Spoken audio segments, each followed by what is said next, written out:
दोस्तों, साइंस कहता है चाँद पर पानी है, चाँद पर मिट्टी है, चाँद में गड्ढे हैं। अलग अलग धर्मों ने चाँद को अपनी अलग अलग नज़र से देखा। चाँद पर बने गीत बड़े पॉपुलर भी हुए, लेकिन चाँद तक पहुंचने की होड़ आखिर क्यों मची है? आखिर दुनिया चाँद से क्या हासिल करना चाहती है?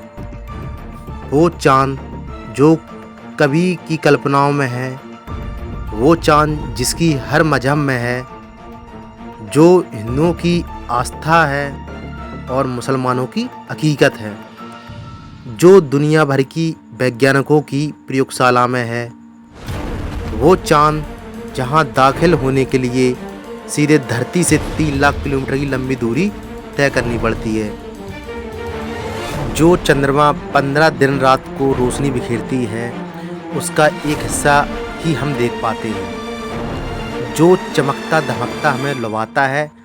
आखिर वो चाँद का रहस्य क्या है? चाँद को लेकर दुनिया भर के वैज्ञानिक में इतनी दिलचस्पी क्यों है? दुनिया के तेज दिमाग वाले लोग आखिर चाँद से क्या खोज लाना चाहते हैं? दोस्तों, 20 जुलाई 1969 ये वो तारीख है जब पहली बार किसी इंसान के कदम चंद्रमा पर पड़े थे। 3,84,000 दूर किसी दूसरे ग्रह पर चहलकदमी की थी। ये वो वैज्ञानिक थे, नील आर्मस्ट्रॉन्ग।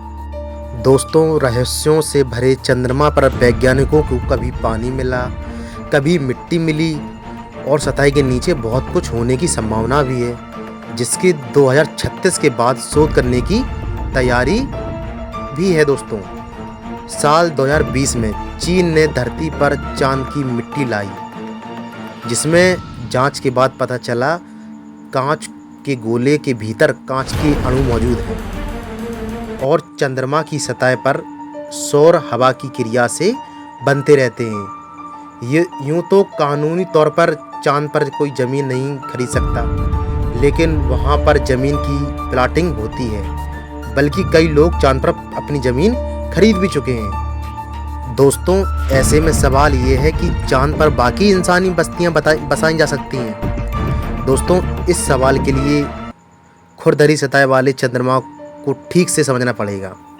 ठीक है ना दोस्तों? चाँद पर एक दिन धरती के 2 हफ्ते जितना लंबा होता है, रात भी उतनी ही लंबी होती है और तापमान में भारी उतार चढ़ाव भी होता रहता है। दिन में पारा 127 डिग्री के आसपास होता है, तो रात में तापमान 0 से 183 नीचे तक पहुंच जाता है। एक तरफ ये परेशानी है, तो दूसरी तरफ चंद्रमा पृथ्वी की तरह वायुमंडल नहीं है, पृथ्वी की तरह बारिश और हवा जैसा कुछ भी नहीं है। यहाँ पर सिर्फ हीलियम का, नियोन, ऑर्गन जैसी गैसों के चलते वायुमंडल काफ़ी हल्का है। दोस्तों, औसत धरती के मुकाबले 6 गुना कम है। जो गुरुत्वाकर्षण है वो धरती के मुकाबले 6 गुना कम है, लेकिन पहाड़ी घाटियों पर चंद्रमा की आंतरिक बनावट के चलते ये भी हर जगह एक जैसा नहीं है। दोस्तों, परेशानी इतनी ही नहीं है।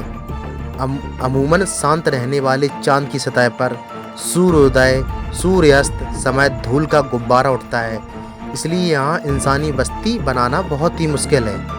लेकिन हमारा साइंस इन्हीं मुश्किल हालातों में से राह निकालने की कोशिश में जुटा हुआ है।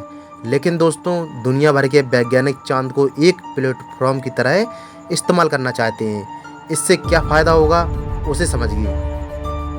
दोस्तों, जिस तरह चंद्रमा का निर्माण और विकास हुआ है, उसे समझने में से पृथ्वी के साथ साथ सौरमंडल के इतिहास को समझने में मदद मिलेगी।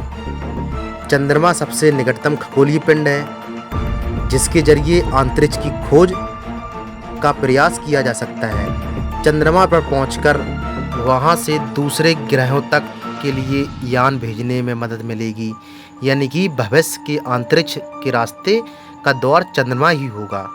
आने वाले वक्त में चाँद सिर्फ एक पड़ाव होगा, ठहराव नहीं। यही वजह है कि चंद्रमा तक पहुंचने की होड़ लगी हुई है। चंद्रमा तक अपना अड्डा जमाने के लिए सारे देश लगे हुए हैं। हिंदुस्तान ने 23 अगस्त 2023 को शाम को चंद्रयान 3 ने सफलतापूर्वक चंद्रमा पर लैंडिंग कर ली है। दोस्तों, यह भारत के इतिहास का सबसे गौरवशाली दिन है।